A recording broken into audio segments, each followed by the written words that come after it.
우리 한 주간도 잘 사셨다고 대답하셨는데 대부분의 사람들의 희망사항일 것입니다. 잘 사는 것. 못 살고 싶어하는 사람들은 아무도 없을 겁니다. 그래서 우리는 한번 생각해 보아야 합니다. 잘 사는 게 과연 어떠한 삶인지, 어떻게 살아야 잘 사는 삶인지를 우리는 생각해 보아야 한다는 것입니다.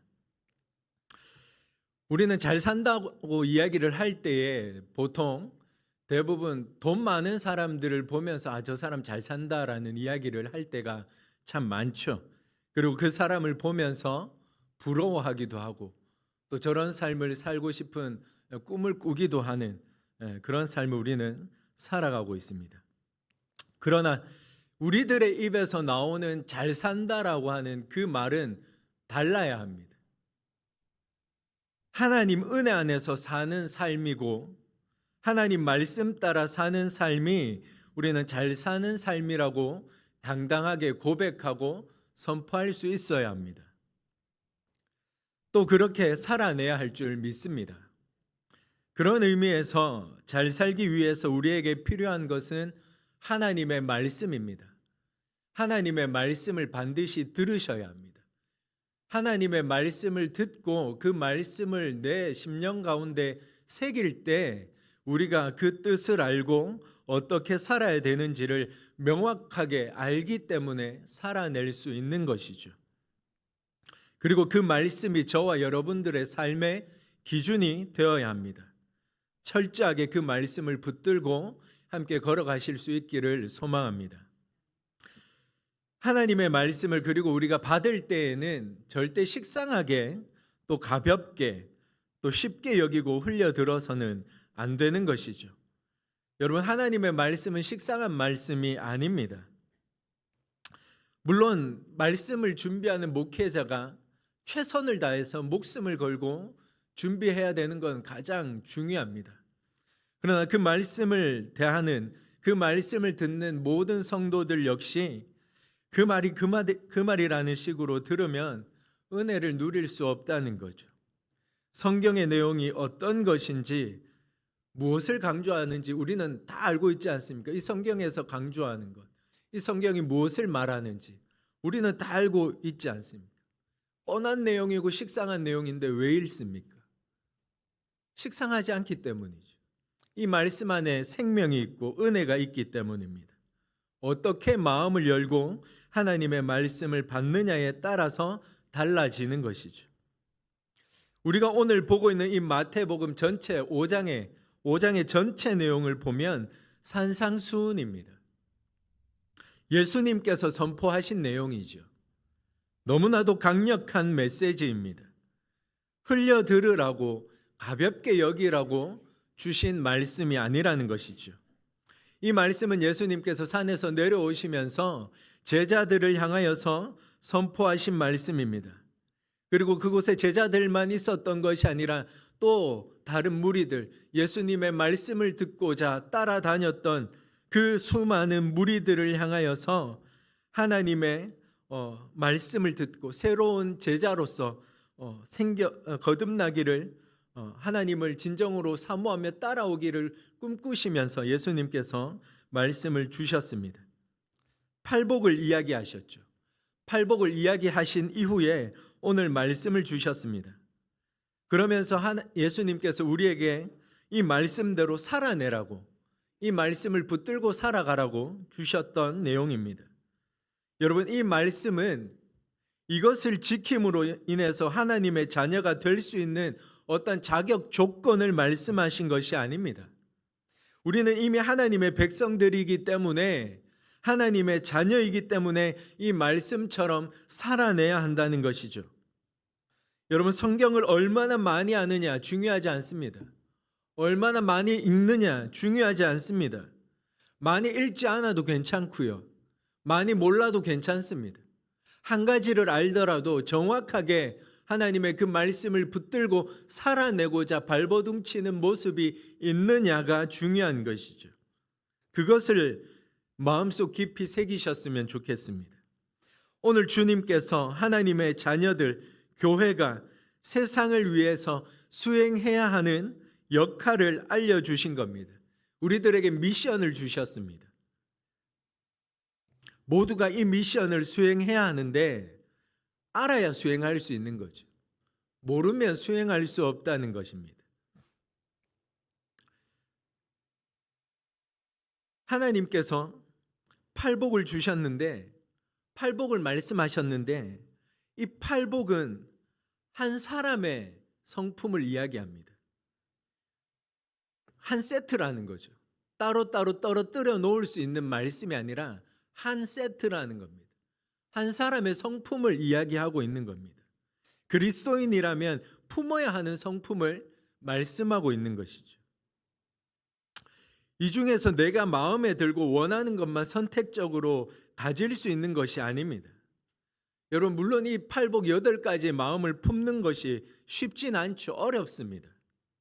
심령이 가난해야 되고, 애통하는 마음을 가져야 되고, 온유해야 되고, 의에 줄이고 목말라야 하고, 긍휼히 여겨야 하고, 마음이 청결해야 되고, 이렇게 8가지 마음을 품고 이 땅에서 하나님의 백성으로 살아가기란 너무나도 힘들다는 거죠. 목사인 저도 힘듭니다. 그런데 유일하게 이 마음을 품고 이 땅에서 살아가셨던 분이 계십니다. 누구일까요? 이 성품은 누구의 성품을 말씀하고 있는 것일까요? 바로 예수 그리스도의 마음입니다. 곧 하나님 아버지의 마음이죠. 하나님께서 이 마음으로, 또 예수 그리스도께서 이 마음을 품고 이 땅에서 살아가셨다는 거죠. 제자들을 향하여서 이 마음을 닮으라는 것을 말씀하고 있다는 것이죠. 그러면서 그 마음으로 우리가 이 땅에서 어떻게 살아가야 하는지 오늘 2가지 미션을 주셨습니다. 여러분, 우리가 이 땅을 살아갈 때 중요한 것이 있습니다. 내가 누구인지를 알아야 합니다. 그리고 나에게 맡겨주신 사명이 무엇인지를 알아야 합니다. 여러분, 제가 누구인지 아시죠? 큰일인데 1년 사역했는데 저의 직분이 뭔지는 아시죠? 네, 감사합니다. 저는 목사라는 직분을 가지고 있습니다. 그런데 제가 목사라는 직분을 가지고 있다는 것만 알아서는 안 된다는 거죠. 목사는 무엇을 하는 사람인지를 알아야 한다는 겁니다. 목사가 도대체 뭐 하는 사람인지를 모르면 그때부터 문제가 생겨나는 것이죠. 여러분, 제가 이 자리에 있는 것 또한, 제가 여기서 하나님의 말씀을 선포하는 것도 목사가 어떤 삶을 살아야 되는지를, 어떠한 일을 해야 되는지를 분명히 알기 때문에 할 수 있는 것입니다. 여러분, 교회 안에 여러 가지 직분이 있습니다. 그 직분에 따라 맡겨주신 사명, 교회 안에서 감당해야 될 역할들이 있다는 것이죠. 그것을 알아야 우리는 교회 안에서 또는 삶 가운데서 맡겨주신 그 귀한 일들을 감당할 수 있다는 것입니다. 여러분, 의사는 뭘 하는 사람일까요? 치료하는 사람이죠. 교사는 뭘 하는 사람입니까? 가르치는 사람입니다. 군인은 나라를 지키는 사람이죠. 모두가 그 직업에 따라서 맡은 임무와 사명이 있다는 겁니다. 그것을 분명히 알고 살아가야 한다는 겁니다. 그렇다면 성도는 어떤 사람일까요? 어떤 삶을 살아야 하는 사람이 성도일까요? 하나님을 위해 살아가야 하는 사람들이죠. 분명히 사명을 알아야 합니다. 오늘 말씀에서 이야기하듯이 성도에게 주어져 있는 사명은 2가지입니다. 바로 소금과 빛입니다. 소금과 빛으로 사는 게 어떤 삶인지를 분명히 기억하시고 마음에 새기셔야 합니다. 하나님께서 우리를 그렇게 창조하셨고 세상으로 보내셨습니다. 여기서 우리가 소금으로 지어졌구나, 소금으로 세상으로 보냄을 받았구나, 여기에서 끝나면 안 된다는 거죠. 그 다음 단계로 나아가셔야 한다는 겁니다. 그걸 모르기 때문에 하나님의 은혜가 없는 거죠. 오늘 예수님께서 제자들을 향해서 선포하시는 이유는 너희들은 소금이고 너희는 빛이다, 그것을 기억해라 라고 말씀하시는 이유가 무엇이냐면 제자들이 자기가 어떤 존재인지를 몰랐다라는 것이죠. 세상에서 소금의 역할을 감당해야 되는데 모르고 살았다는 겁니다. 빛의 역할을 감당하면서 살아야 되는데 몰랐다는 거죠. 엉뚱한 생각으로 엉뚱한 마음으로 살고 있기 때문에 예수님께서 다시 한 번 더 짚어주시는 겁니다. 네가 어떤 존재인지를 기억하라는 거죠. 저 세상 가운데 가서 네가 어떤 역할을 해야 되는지를 잊지 말라는 것이죠. 여러분, 우리 모두가 소금입니다. 저도 소금이고 여러분들도 소금입니다. 아시죠? 소금의 역할은 뭡니까? 맛을 내는 겁니다. 짠맛을 내는 겁니다. 여기까지는 우리가 너무나도 잘 알죠. 음식을 할 때 간을 맞추기 위해서 소금을 사용합니다. 여러분, 소금이 그 음식에 간을 맞추기 위해서 여러 가지 음식들 속으로 들어갑니다. 근데 그 속에 들어가서 소금이 해야 되는 역할이 무엇일까요? 어떻게 해야 맛을 낼 수 있을까요?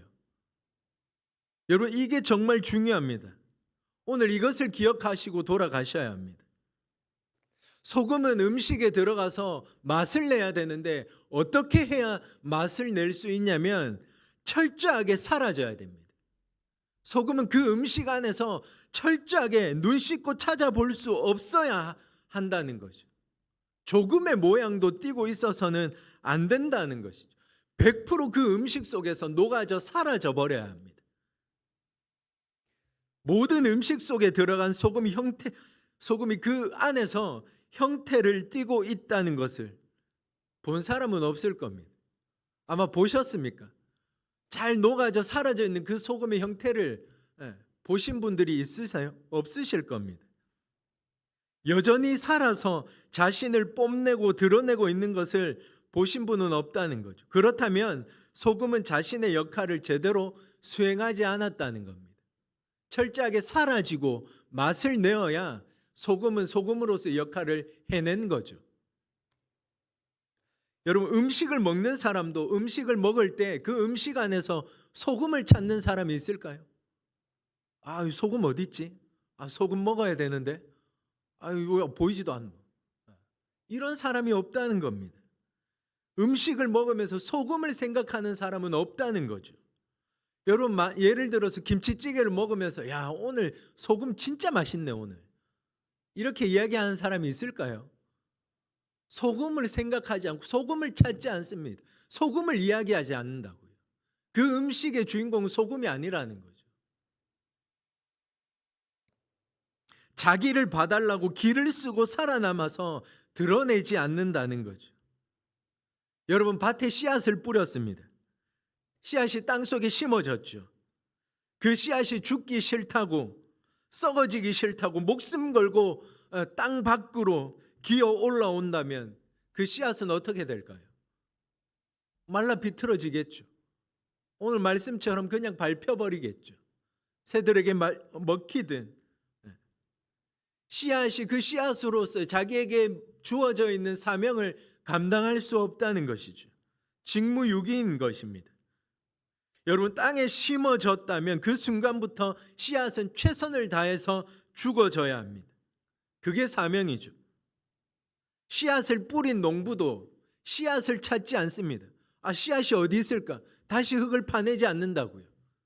소금을 음식에 넣었으면 그 음식 안에서 소금은 사라져야 합니다. 여러분, 우리가 뭐라고요? 소금이라는 겁니다.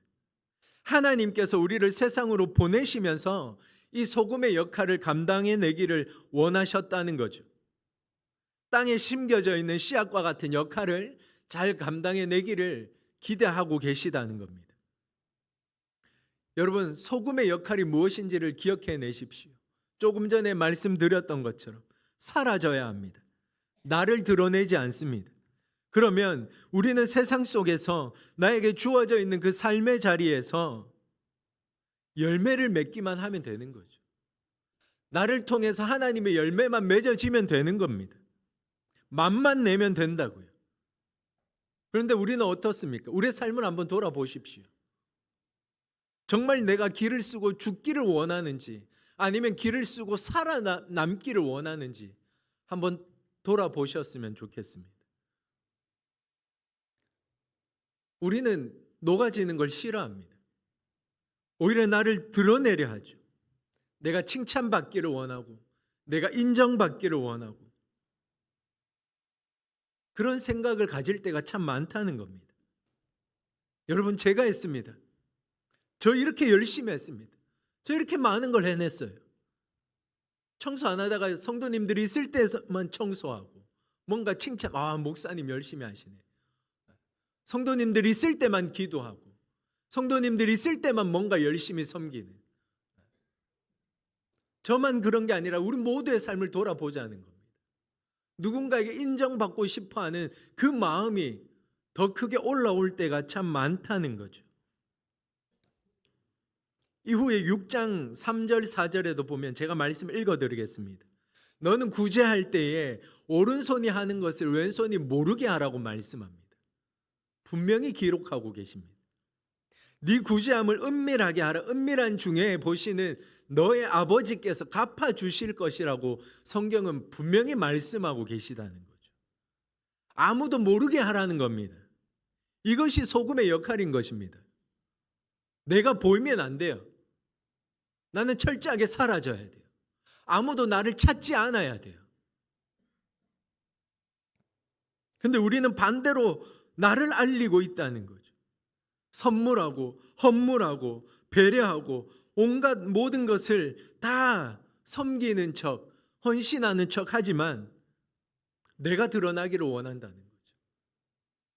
그리고 그 이후에 뭔가 내가 힘을 가지게 되죠. 부탁을 하면 상황상 들어줄 수는 없는 상황이지만 괘씸하죠. 내가 이만큼 했는데, 이만큼 베풀어 줬는데, 이렇게 좋은 걸 줬는데 안 들어줘? 나에게 이렇게 한다고? 괘씸하고 서운하고 상처받는다는 거죠. 여러분, 그건 소금의 역할이 아닌 거죠. 상대방을 위해 선물한 게 아니라 나를 위해 선물을 준 거죠. 내가 드러나기 위해서.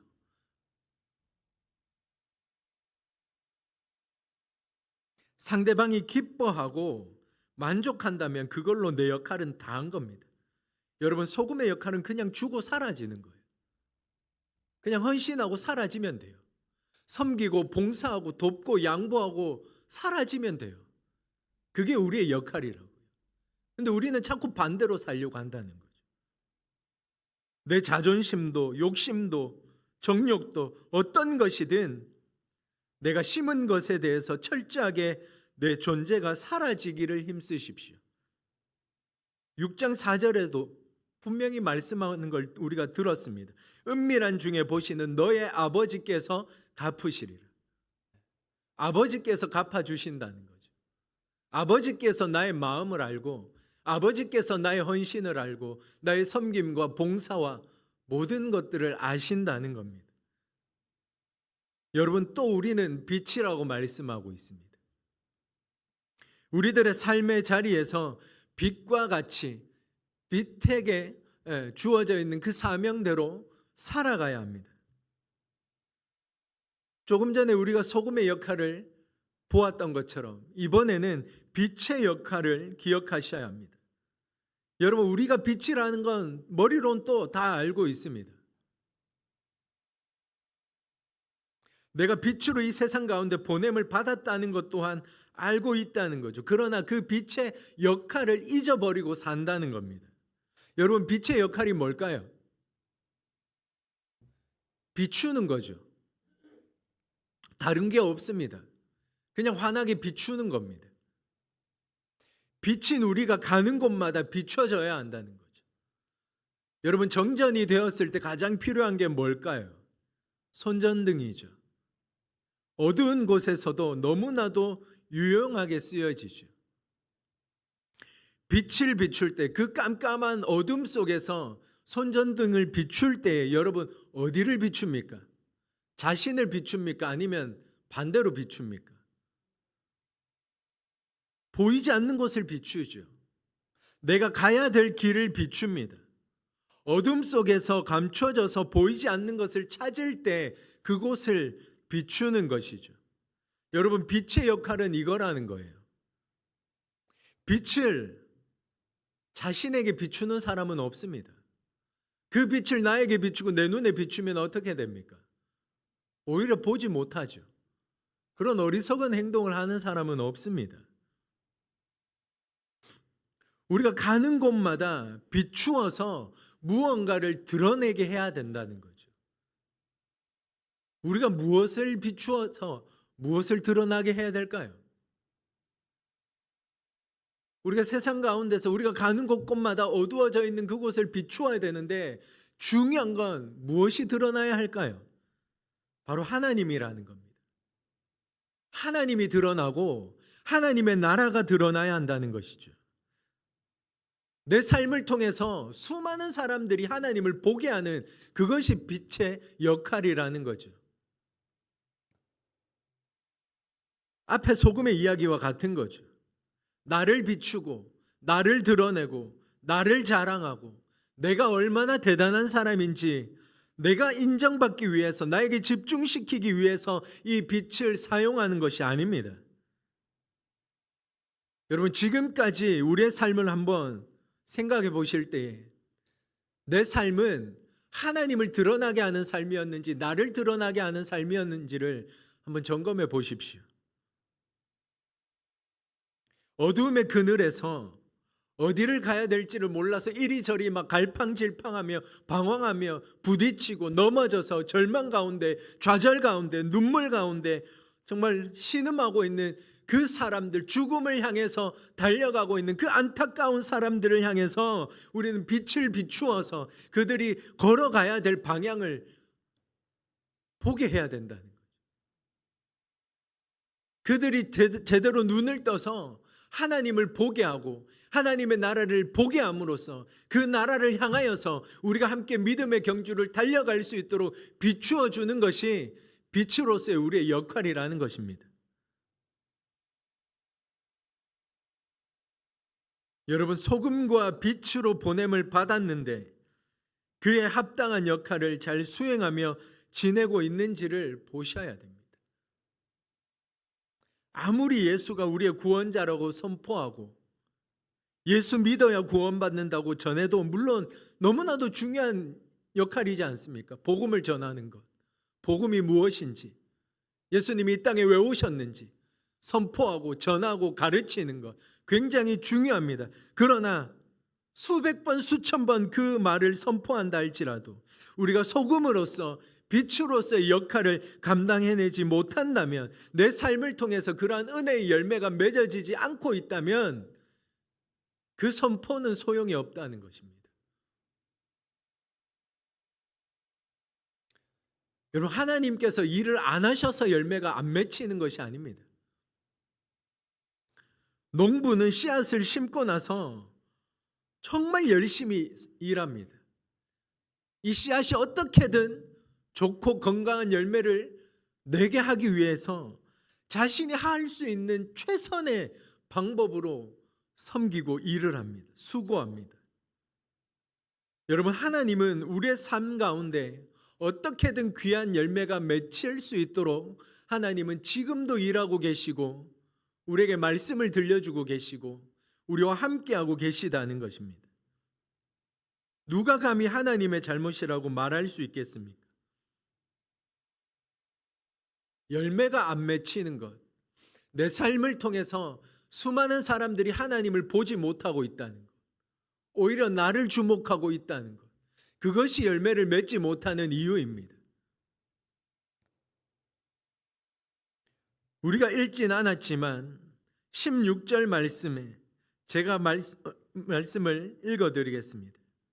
이같이 너희 빛을 사람 앞에 비치게 하여. 여러분, 분명히 빛을 사람들 앞에 비추라고 말씀합니다. 나에게 비춰서 나를 드러내고 나를 자랑하고 네가 얼마나 멋진 사람인지를 보여줘라, 너를 알려라, 이게 아니라, 너를 비추는 게 아니라 사람들 앞을 비추라고 말씀합니다. 네가 빛인데 네가 세상 가운데 삶의 자리로 나아가서 만나는 그 수많은 사람들을 향해서 그 사람들이 걸어가야 될 그 앞길을 비추어 주라는 거죠. 어디로 가야 되는지를 정확하게 방향을 잡을 수 있도록 알려주라는 것이죠. 그래서 그 빛을 비춘 다음에 그들이 너희 착한 행실을 보고 하늘에 계신 너희 아버지께 영광을 돌리게 하라라고 말씀합니다. 빛을 비추어서 하나님을 보게 하고 하나님의 나라를 보게 하고 하나님의 꿈을 꾸게 하고 하나님의 비전을 품게 해서 하나님께 영광을 돌리게 하는 것이 너희의 삶의 역할이라는 것을 분명히 말씀하고 계시다는 거죠.